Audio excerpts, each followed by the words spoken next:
Let's talk about tools a little bit. Quality of tools. I buy all my porting tools from CC Specialty. Good people to work with. They know their business, and they're not going to steer you wrong. Expensive? Yes. It seems everything worth having today is expensive. This is an old caliper, digital caliper. I don't know how old this is, probably 10 or 15 years old or something, and it's treated me quite well, and it's cheap. I didn't pay a lot for this. I want to say something like 25, 30 bucks, something at the time when I bought it. It's Centec. I don't know anything much about them. And it's always treated me well. I've never had any real issues with it. It's digital readout. And I can have this out here open, and I can shut it off, and I can turn it back on, and it still reads where I left it. It auto shuts off and all that kind of stuff. And but the other day I dropped it on the floor, maybe a week or two ago, and I messed it all up. So it doesn't read accurate anymore. It reads 3,000ths, 3.5 thousandths when I close it. And if I just give it a little squeeze, it'll go to 0.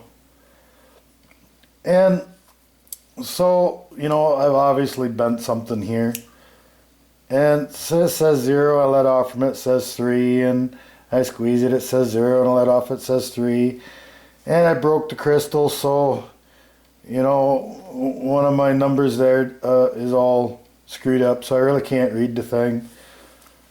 So, I said, well, I'm just going to pick up another cheap one. So I go and I stop at the local China shop, Harbor Freight, and I picked this up. This was probably 15 bucks, 10, 15 bucks.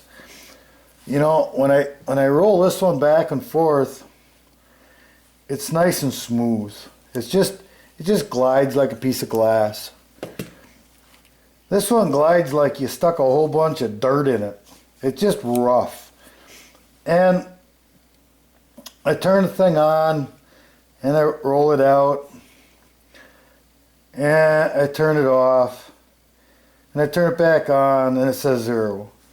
And so I got to bring it back down here, and I got to re-zero it out every single time I turn it on.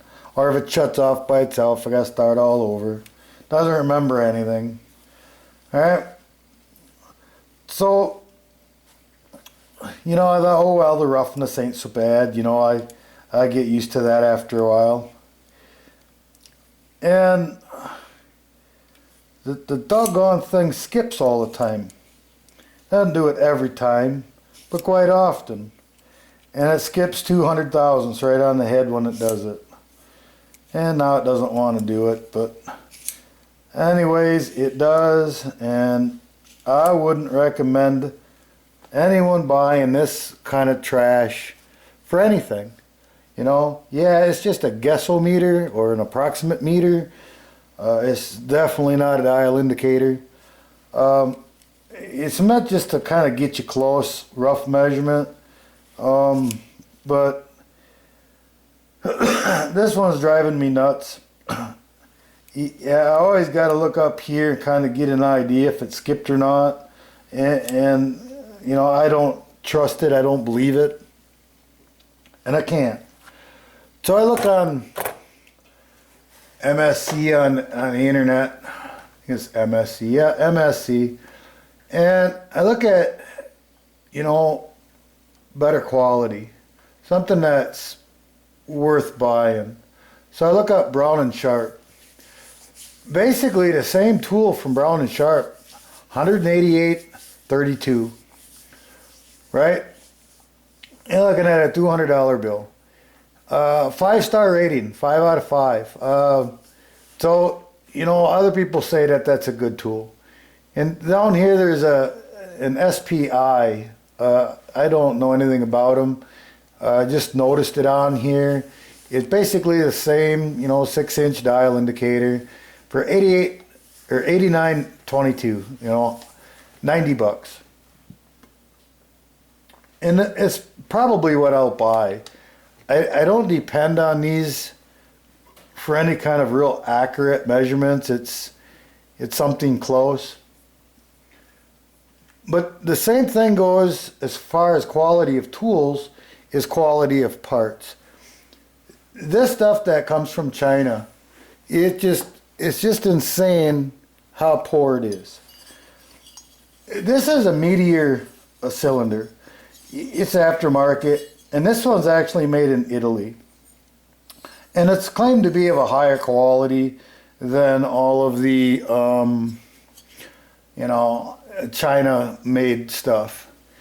And so a lot of guys praise these about how great they are, Right away, this thing's heavy. I weighed it, I believe it was 6 ounces heavier than OEM. And so at first glance, you look at it and you say, yeah, it looks pretty good. Everything looks really nice. The finish in here looks really nice, and you look at it and it's pretty nice. And then you look at it a little bit deeper. Let me get my light turned on here.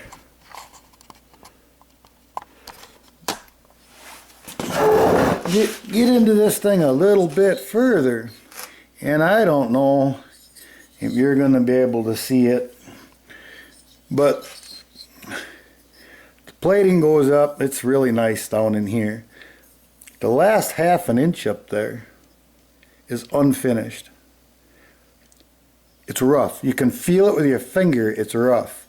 It's unfinished. ½ an inch of the cylinder plating is unfinished. Okay? That's going to eat up some rings, don't you think? And the other thing I don't like is the plating runs all the way up over the top of the squish band. The squish band is plated as well. It puts the plating all the way to the top of the cylinder, which I like. However, I think this is like a chrome plating, not really a nickel cell plating. And on a lot of these, maybe not these, but a lot of the cheap cylinders, you can buy cheap aftermarket cylinders for $30, $40, most of them are chrome plated, and there's really nothing wrong with chrome plating if it's done right, but they skip some processes or whatever they do, and the plating just peels right off. Nothing to it. Another thing here is this plating is actually wrapped around onto the base, and it's not flat. The base is not flat. That plating is raised on the base there, so it's not flat.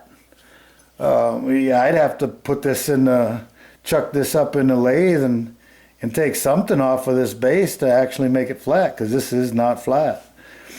And then they left this really nice big old booger of flashing in there, just ready to fall off and go through your motor. Quality? I don't think so, guys. Don't waste your money on this kind of junk. This is Meteor. It's made in Italy. You'd assume better than this from them, but this is not quality in my mind at all. And I don't even think I wasted the time to put this on a saw and actually time it to see how close it was. There's so much about this that I don't like that, I'll never use this thing. It's just a paperweight. It was sent to me to do a review on it, and I'm going to give an honest review on it. This thing ain't worth a shit. All there is to it. For a guy like me that can go in and fix all of this stuff, Yeah, kinda, but how well is the plating gonna hold up? When I cut this base, how bad is it gonna chip or peel? And I see that a lot in the aftermarket cylinders that they just don't, it just doesn't work. And I have to on this one because it's not flat. I can feel a ridge on there, it's just, no, and to bolt that on a saw and have that ridge in there and all these other this flashing and stuff, and if I just bolt it on, will it perform as well as an OEM cylinder, unmodified? I don't know, if I timed it, maybe I'd know a little more, but I doubt it. Most of them don't. So I just want to go over some of that with you, and it's quality of tools, quality of parts. As a professional person here, I need to be able to back up and stand behind my work and my product, and I just simply can't with that kind of stuff. This is a Meteor piston. It doesn't have a lot of time, a lot of hours on it. It's not wore out, but what's that? It's the ring alignment pin came out, was loose, rattled around in it for a long time. It wrecks the cylinder. We put this aftermarket cheap piston in an OEM high dollar cylinder, and now Meteor, they'll send you another piston, but what about the cylinder? They're not going to pay for that. If I put an OEM piston in a saw and something like this were to happen, they're going to replace not only the piston but the cylinder. So for me to back stuff up, hey, I got to use a product that I can stand behind, or somebody else is standing behind. Something like this happens, and it gets to be a real catastrophic event, and goes down. All these pieces go down, break up, and go down, and fall into the crankcase and destroys the whole saw. So what if the piston cost $100? Your $1,000 saw just went in the trash can over $100 piston. And so I don't do this kind of stuff. Everything that I do is OEM. I just absolutely refuse to use aftermarket parts anymore for anything. Nothing. It's OEM, or I ain't messing with it. It's all there is to it. You want me to stand behind my product, then OEM. If you're going to stand behind your own damn saw, fine. Yeah, I'll put anything in there you want me to, but it's not coming back on me. So, I've had wrist pin failures from aftermarket bearings. I had a saw that it needed a wrist pin bearing, and it was on back order, and a guy hounding me, and I finally just put an aftermarket wrist pin in there, and I don't think he got 5 tanks of gas out of the thing, and that bearing failed, and it took out all whole damn top end. I had to replace everything, and what a bunch of crap, I can't make any money or get repeat customers if my products don't hold up. So, no, I took care of the guy. I paid the bill and repaired the whole thing, and I sent it back to him, and no complaints since. But I don't want to have to do that. I don't want to deal with that foolishness. So just a little bit about cheap products, cheap stuff. It's not my gig. I'm not going to deal with that. I guess till the next video.